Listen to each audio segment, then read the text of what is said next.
Solanaires. Oh, it's not on. Make, It's working. He says it's working and he knows my voice. all right, Yeah, it is. Is it on now?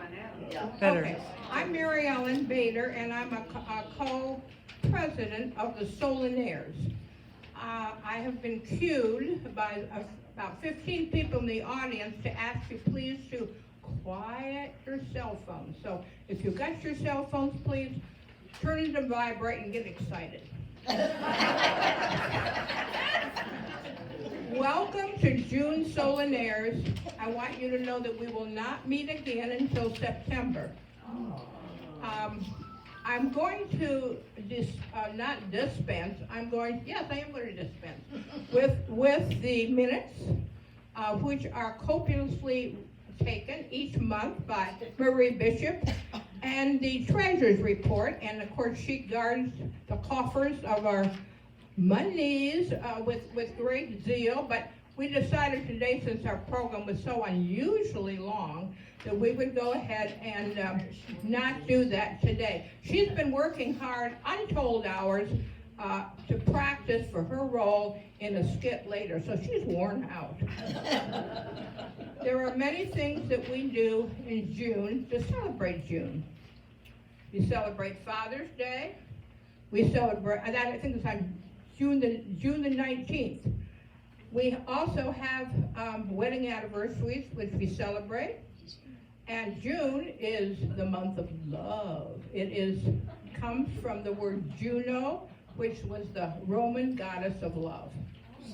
We also have National Flag Day, which will be this year, every year actually, on June the 14th. So let's pay tribute to our flag and sing "You're a Grand Old Flag."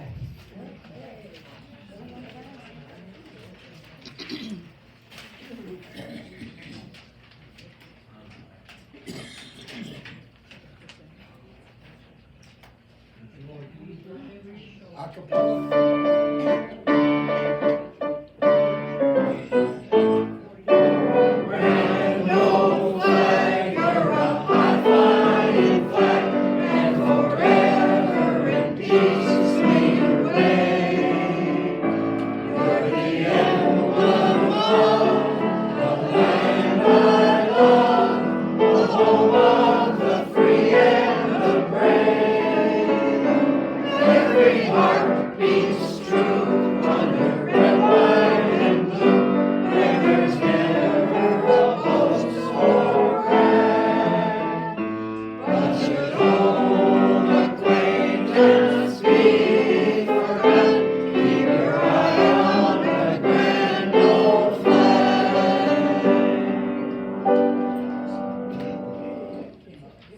We have a writing group here at Regency Oaks, and several people gather in the arts and crafts room twice a month to share their stories.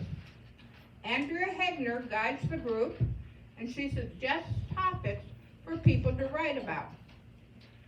To commemorate Father's Day, she asked the group to write an essay, a story about their father. So, right now we have Margaret Hendry reading remembrances of her father.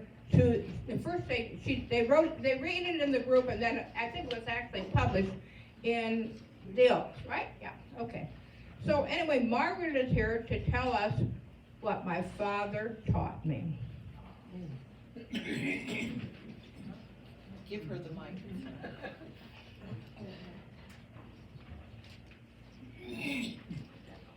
Oops. Okay. We're going to do some housekeeping. Over the years, I learned different things from my dad.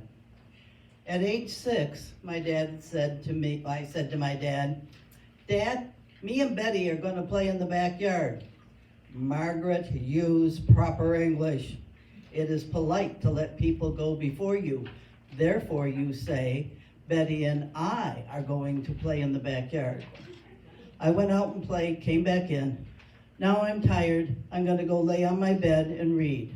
"Margaret, use proper English. People lie and things lay. I laid the book down on the table. Okay, I'll lie on the bed and tell a lie. At age 10, Dad, I made my friend Janet cry. I'm so sad. Margaret, what did you do to make your friend cry? She had on a new shirt, and she said, do you like my new shirt? And I said, no. I didn't like it because it had orange flowers. I don't like orange. Dad said, you're sad because you hurt your friend's feelings. What if you said, I like the flowers, they're very cheerful. You can find something to like about a shirt and still not like the color orange. Age 12. At Kmart, Dad said, did you see that lady with rollers in her hair? Those should not be seen in public. They belong at home. Age 16. Bermuda shorts. Just came out when I was in high school. I bought some and I thought I looked really cool. A group of girls decided to go to the movie, and I decided to wear my new Bermuda shorts. As I came down the stairs, my father said, a young lady does not go out in public looking like a ragamuffin. But Dad, it's the in thing to wear. My mother overheard the conversation and said, now Harold, you were young once, and you did things your parents did not approve. Goodbye, Margaret. Enjoy the movie. Age 17. Dinner conversations were always challenging. Margaret, what do you think about the European Union? I think it's a good idea, sort of like the United States. What do you think about having one currency? It would make it a lot easier for travel. But a country having its own currency represents their identity, and I don't think they should lose their identity. But Dad, they can still have their identity as a country and be part of a larger picture. Age 29. Dad, I need your advice. Our son is so hyper. What do you suggest? Margaret, I told you when your son was born, I would not offer advice unless you asked. My dad was a child psychologist and a professor at Wayne State University. I'm glad you asked. You are doing a fine job. You encourage him to go outside and burn off his energy. Sometimes children grow out of their restlessness. Age 37. Dad, Bill and I are thinking about moving from Detroit and going someplace down south. Bill is working with a recruiter and he prefers the Atlanta area. Margaret, your mother's going to be really upset, but you need to support your husband. Age 59. Doctor, my dad has a do not resuscitate document. He said he has lived a long, happy life and is ready to go. Please respect his wishes. I learned how to make hard decisions from my dad. Other things I got from my dad: I enjoy talking to people. I love to read. I want to learn new things. I enjoy nature. I have a sense of duty and follow traditions. I have large earlobes, and I cannot carry a tune. He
your microphone. Oh, that too. Most people prefer me not to use my microphone, so thank you, Joe. Knock-knock jokes go way back. How far back do they go? Well, I'll let Bobby Belcher tell you about knock-knock jokes.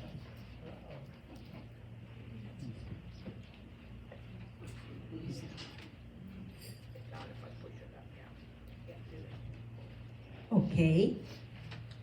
The first known occurrence of knock-knock came from the bard himself, William Shakespeare.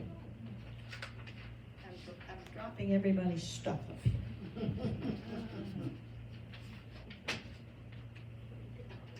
This thing needs a deeper lip. I'm sorry. The first known occurrence of knock-knock comes from the bard himself, William Shakespeare.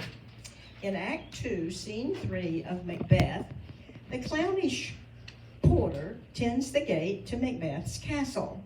The knocking sound rouses the porter, who says, "Knock, knock, who's there in the name of Beelzebub?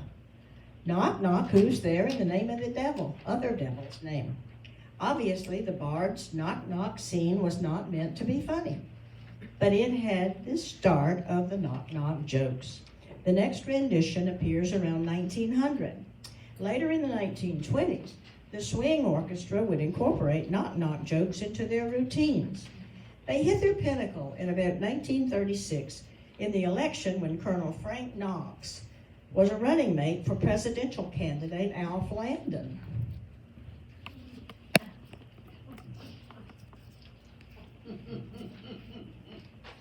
Knock, knock.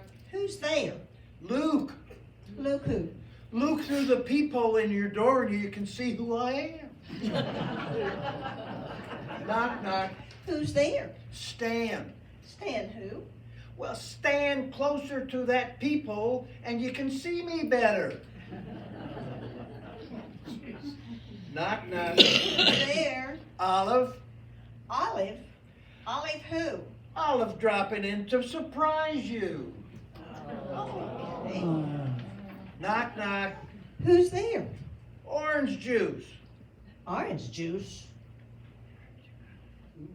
Orange juice? Who? Aren't you glad to see me? Go away? Aren't you glad you're going away? Knock, knock. Who's there? Alex. Alex who? Alex asks you the same thing. Are you glad to see me?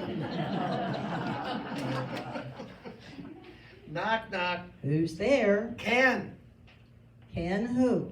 can you tell me whether you're going to open this door? Knock, knock. Who's there? Europe. Europe. Europe. who? You're up to your old tricks again, keeping me out here in the cold. Knock, knock. Who's there? Sincere. Sincere who?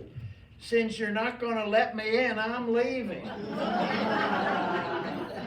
Knock, knock. Who's there? William. William who? Will you lend me money for a bus so I can get away from here? Knock, knock. Who's there? Gino. Gino who? Gino, know which bus I can take to go home? Knock, knock. Sit down. Who's there? Bye.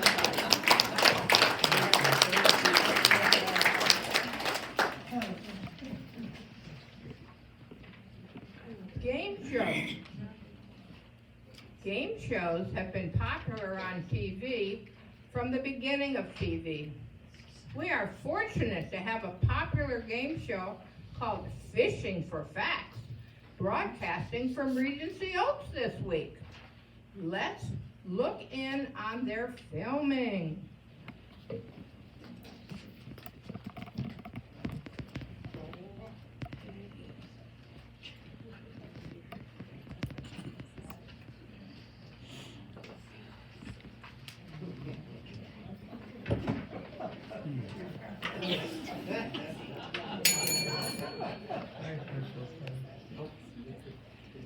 Now, everybody, we're going to film this for the television audience. So if you know the words or the answer to it, don't talk it out. These contestants have to do that. So I want you to know that, hello, studio audience, and hello, audience out there in our TV land.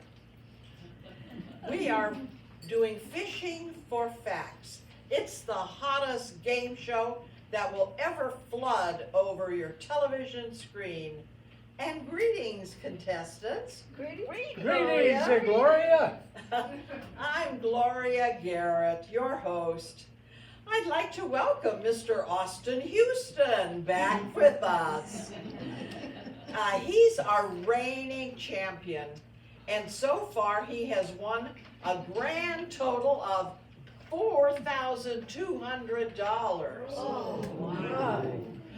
You will remember that Austin owns a cattle ranch in northern Texas and is a lifelong student of the history of the American Southwest.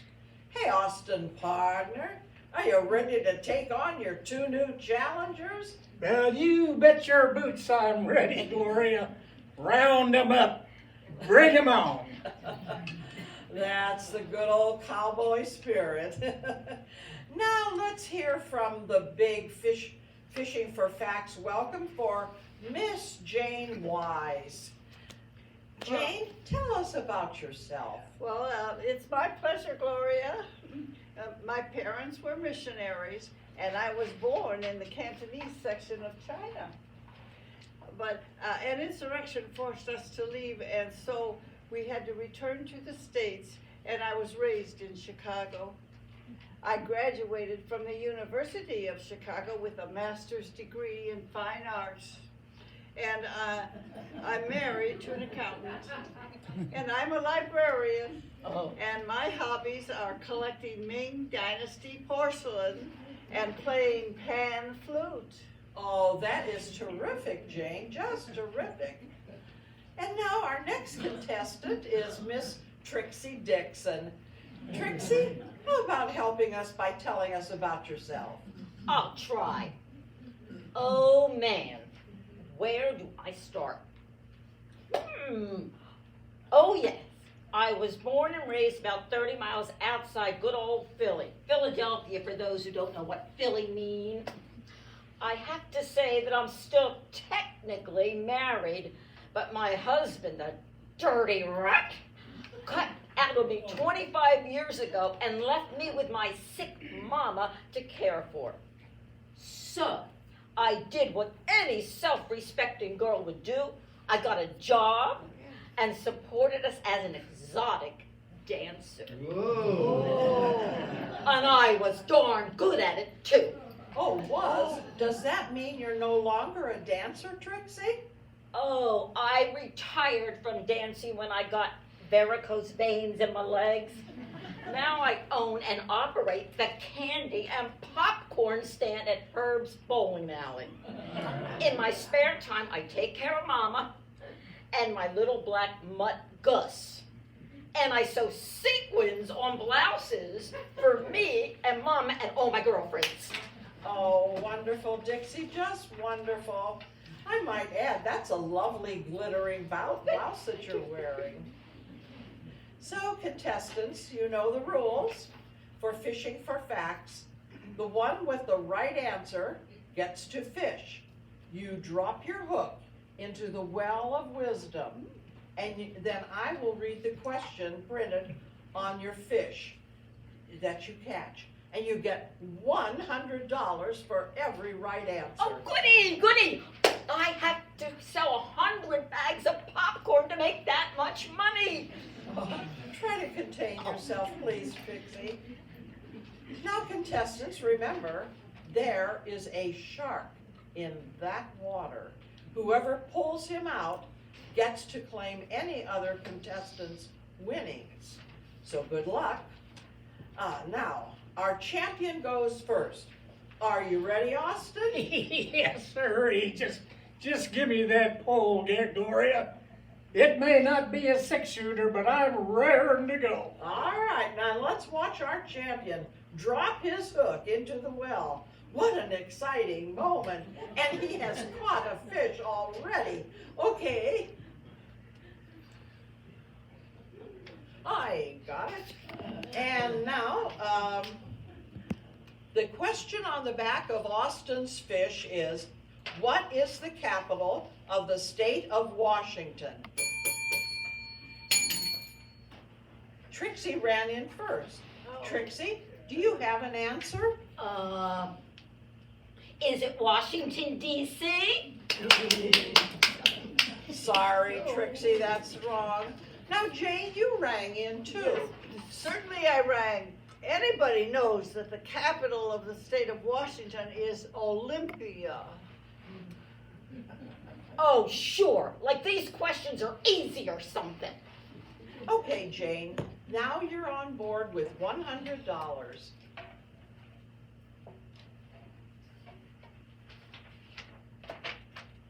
We're real high tech here. And it's your turn to go fishing. Okay, toss that hook in the water. Okay, now flip that over to me. All right, I've got her fish. The question on Jane's fish is, after a siege in 1836, the Mexicans captured a mission in what U.S. city? I got it. Okay. It's San Antonio, Texas. It was the Alamo. Right you are, Austin, bringing your total to $4,300. Good going.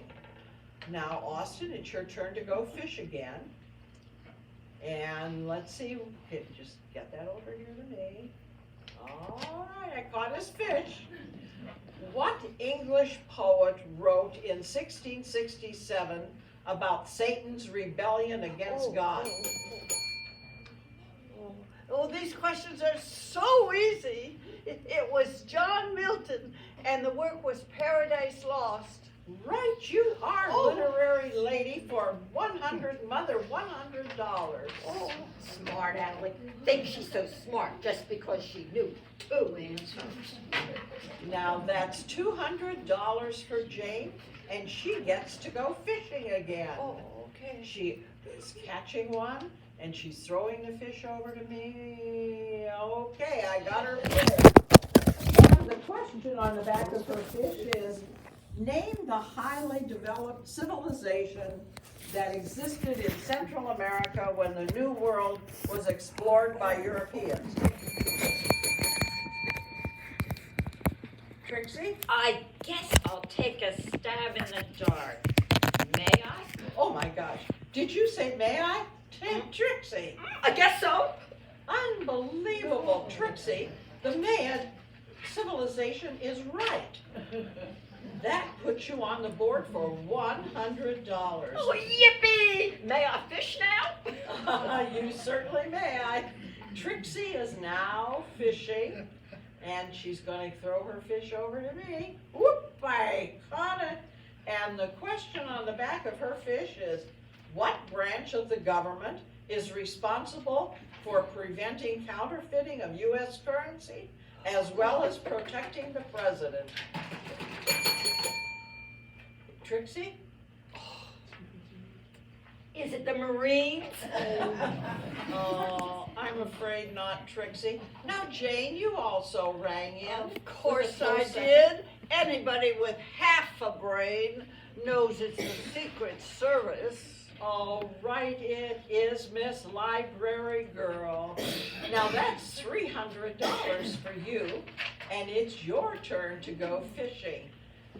Okay. Come Can you on, get it shark. over here? Come on, shark.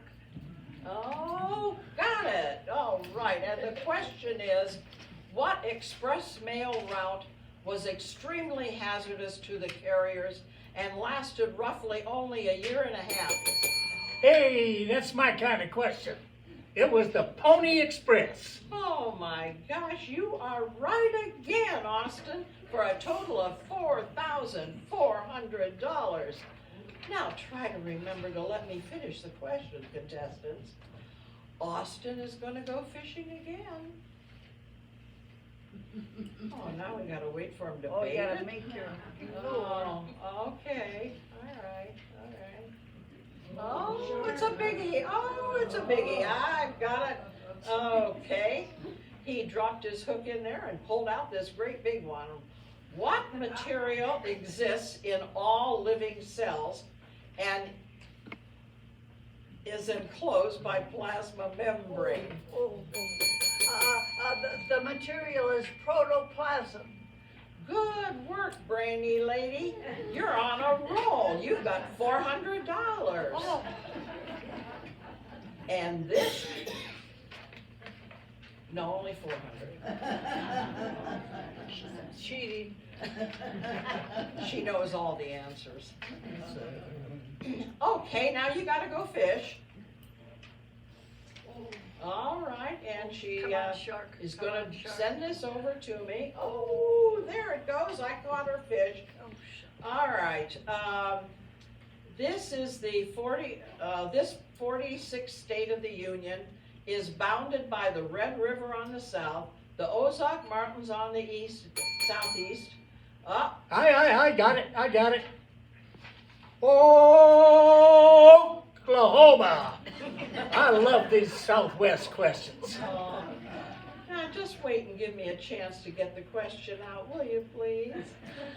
You sure know your regional facts there, Austin. You're up to $4,500. Wow. Now you get to go fishing again. Get a whole tank of gas.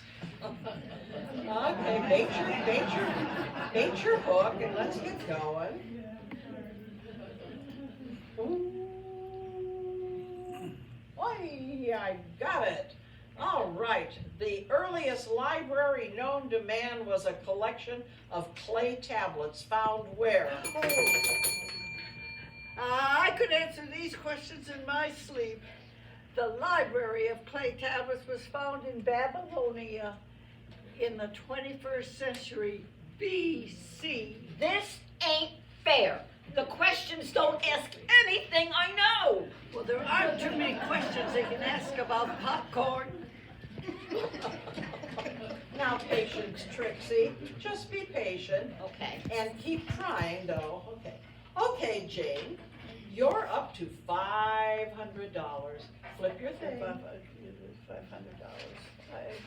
There she is. She's rolling right along. And let me just see how you can fish over there and throw your fish. Whoop, I got it. All right. The question on your fish is, what class of animal breathes through its gills, has jointed appendages, and a horny outer skeleton? Oh, Their no. blood is colorless and... They're crustaceans. Oh, good going, Miss Book Lady. But remember, wait until I get the entire question read. Just give the others a chance. Okay, Gloria, I'll wait. Darn it. What the heck is a crustacean? Sounds like some kind of pido to me. It would. All right, moving right along, it's Jane's turn again. She caught another fish. Okay, and she's pulling out from the well of wisdom. Okay, what armored mammal rolls into a ball when it is attacked? Trixie? I know it. It rolls into a ball. Is it a bald eagle? Oh, I'm sorry. I'm sorry again, Trixie. It was a good try. But a bald eagle is not a mammal, it's a bird. Austin, you also rang in. Do you have an answer? Well, sure shooting I do. That animal's from my neck of the woods. It's an armadillo. Oh. Well, Austin, you're just stacking up those points. Oh, I get some Similac now. Yeah, 4,600 so far. Now Austin drops his hook into the well of wisdom, and the question he fishes out is, okay, I got it. What is the word that means a connected series or an order of succession. Well, there's the bell, and you know who rang in? Trixie. Trixie, do you have the answer to that? Yeah, I think so. Let me see. It's something that's connected, like beads on a string, maybe. Oh, I got it. It's sequence.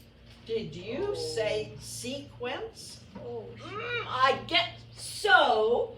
No. Yeah, it must be sequence. Well, this is incredible.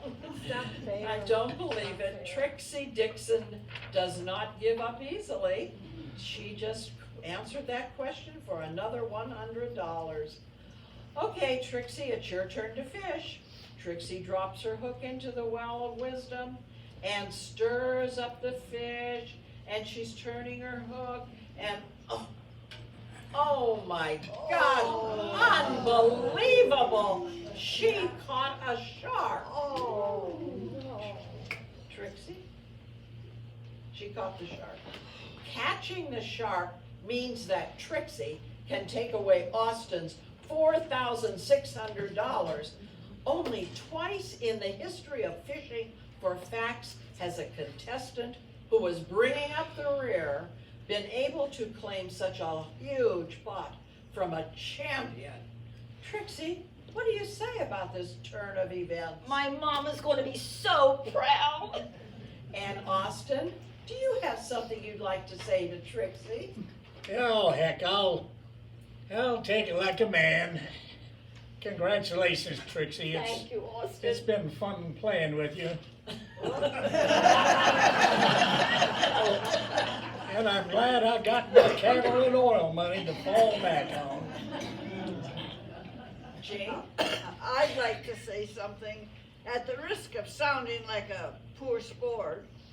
Trixie, you are beyond a doubt the dumbest contestant I've ever seen in my life. You could fish for facts from now on and never till doomsday, and you still would have the mind of a melon. You could fall into the well of wisdom and come out dry. The shark could bite off your head, and all he'd get would be empty calories. How could any trick of fate reward such a numbskull? $4,600! Oh! Oh, security, we got a dance thing going on here.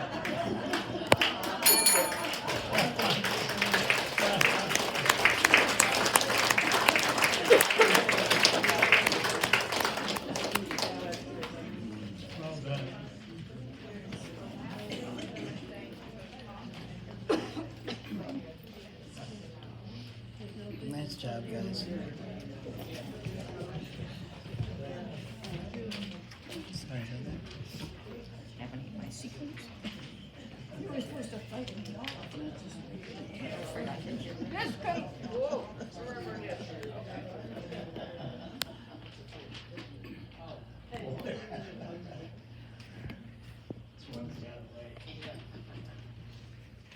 This concludes our June program, although we are going to end with June is busting out all over. And let me remind you that we will not be meeting in July and August, so we'll see you back here in September when we'll say, Red Rover, let the Solanaires come over. Shall we sing if we can? June is busting. Do we have the words for it? Yeah.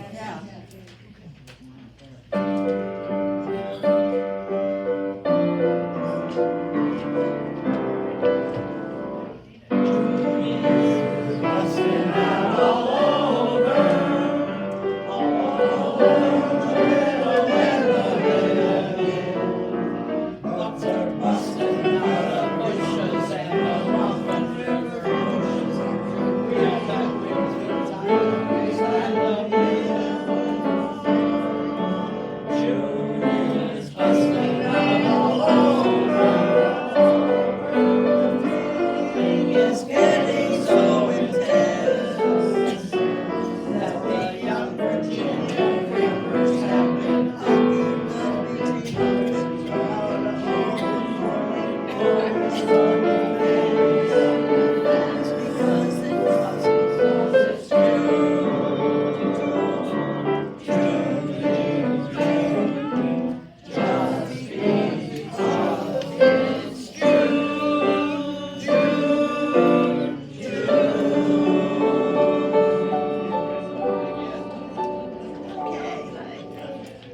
That's it.